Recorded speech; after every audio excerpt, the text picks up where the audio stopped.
Parte significativa da história do município de Videira envolve o curtume. Propriedade da antiga Perdigão, a Perdigão Couros S.A., servia como expansão da linha de produção, beneficiando o couro de porco, que poderia ser utilizado para a produção de sapatos, jaquetas e outros itens, tanto no mercado interno quanto externo. No entanto, o local está sendo demolido para a construção de um complexo de saúde, o que representa um avanço para o município. Mesmo assim, o curtume ficará na memória de muitos homens e mulheres que fizeram parte dessa história, seja trabalhando no pesado ou no acabamento. Evandir Miller de Queiroz, que trabalhou no curtume, conta como era o trabalho na época. Ele menciona que, devido à inexistência de equipamentos de proteção individual, os trabalhos de lavagem do couro, envolvendo a água fria do rio que passava pelo local, era duro, principalmente no inverno. No começo, quando eu cheguei, era na água. A água, naquele tempo, não existia botas de borracha, não existia nada. Você faria um avental de plástico e arregaçava as mangas e enfiava a água dentro dos tanques para lavar o couro, para tirar os produtos que tinha, os produtos químicos, tudo, para daí ir para a máquina para dividir, né? Era água, era frio, era bastante sofrido. Inverno, às vezes o chefe mandava nós sair e no sol se esquentar um pouco no inverno. Não existia, na época, não existia botas de borracha. Hoje tem tudo que é equipamento, né, para proteger o pessoal que trabalha no curtume, né. Aquele tempo foi sofrido, mas eu aguentei, né. Aguentei e fui subindo onde, ultimamente, eu podia trabalhar de gravatinha, né. Nascido e criado em Tangará, Evandir mudou-se para Videira em 1966. Eu cheguei aqui no dia 27 de abril de 1966. Cheguei aqui 10 horas da manhã, 1 hora da tarde e já comecei a trabalhar no curtume. Recebendo couro, descarregando o caminhão, isso era a minha função. Eu comecei serviços gerais. E daí, com o tempo, fui subindo, daí fui promovido e fui para responsável de uma seção na secagem de couro daí já. Secava o couro onde saía e já ia pronto para classificação e para exportação. Com o tempo, fui mais promovido ainda, eu fui para a expedição de couro, né, onde classificava o couro, media eles, embalava e mandava para exportação ou para o mercado interno. E trabalhei até 1983, na época que daí a Perdigão comprou o curtume Fuga de Joaçaba e daí levaram todo daqui para lá, para Joaçaba, né, e eu conversando com o meu chefe, Saulo Antônio, para que eu não queria ir para Joaçaba, né? Aí eles me conseguiram uma transferência onde eu fui para Perdiza, em 83. Ledernir de Oliveira, conhecida como Lede, começou a trabalhar no curtume com apenas 14 anos, no dia 2 de junho de 1978. Ela foi incentivada pelo seu pai, que já trabalhava lá há muitos anos. Eu comecei a trabalhar, eu era bem novinha, assim, fiz aniversário em janeiro e em junho eu comecei a trabalhar no curtume. Foi assim, uma experiência muito diferente, uma experiência maravilhosa, porque eu trago na minha memória até hoje aquelas experiências que eu vivi lá. Eu trabalhava no setor estaqueador de couros. Era um serviço bem leve, assim, não era um serviço assim, pesado. Mas foi muito gratificante, assim, porque lá eu era nova, como eu era bem novinha, assim, as pessoas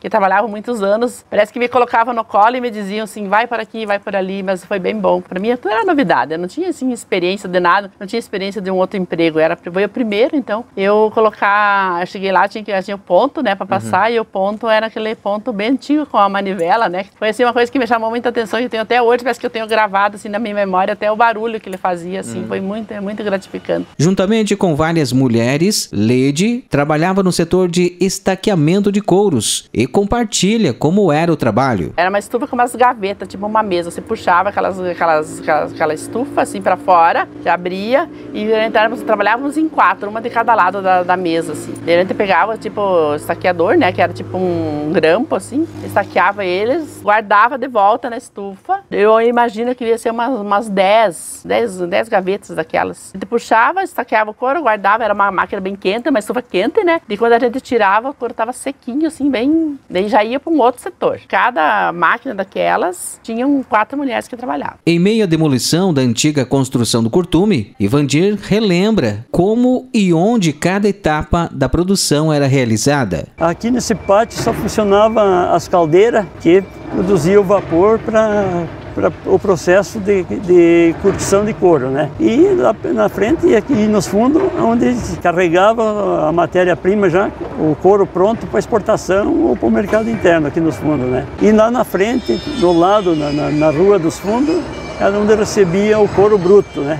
Tu vinha do frigorífico aqui e era comprado no mercado interno, por aí chegava de vagões, né? Aqui nesse barracão, na entrada, ali na beira da rua, era o depósito onde carregava caminhões e estocava o couro, né?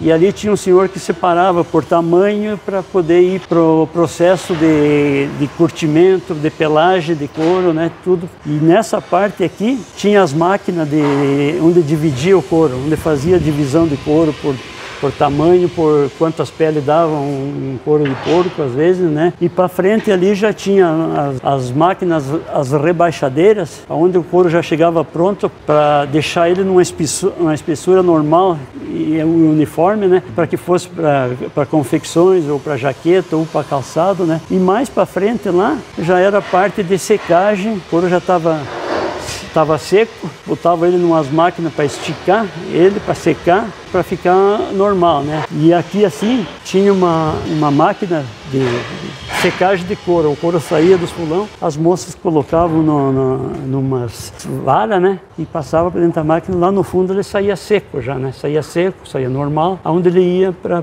a expedição, daí ia para os fulão para bater ele, para amaciar, né? Já no ponto de classificar ele e embarcar para exportação ou para o mercado interno, né? Essa estrutura funcionou neste local até o ano de 1988. Mais recentemente serviu como DSU da cidade de Videira e chegou até mesmo a operar com um supermercado. Com a demolição para a construção do complexo de saúde, o que permanece é a nostalgia e a saudade por tudo o que ela representou para a comunidade local. A gente sente saudade, por exemplo, a família Brandalize, né? Seu Saul, seu Flávio, Saulzinho, eram umas pessoas muito humanas, né? Então a gente sente saudade daquele tempo, do seu Saul, do seu Flávio, que eles ajudavam os funcionários, né? E hoje a gente vê a saudade que vê destruindo o curtume aqui, né? Mas pro bem de Videira, né? Eu não posso me queixar da Perdigão, né? Tudo que eu tenho hoje, que eu consegui, é trabalhando na Perdigão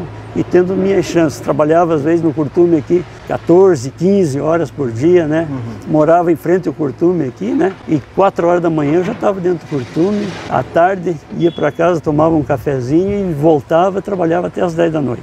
A gente tem muita história no curtume. Leide relembra com carinho as amizades que criou durante o tempo em que trabalhou no curtume. Eu gostaria muito de encontrá-las, porque assim foi uma experiência muito boa, umas amizades assim verdadeiras, assim. Como eu era muito nova e as pessoas que trabalhavam lá eram assim tinham mais idade que a minha idade, elas me abraçaram, sabe? Eu gostaria de encontrar algumas pessoas.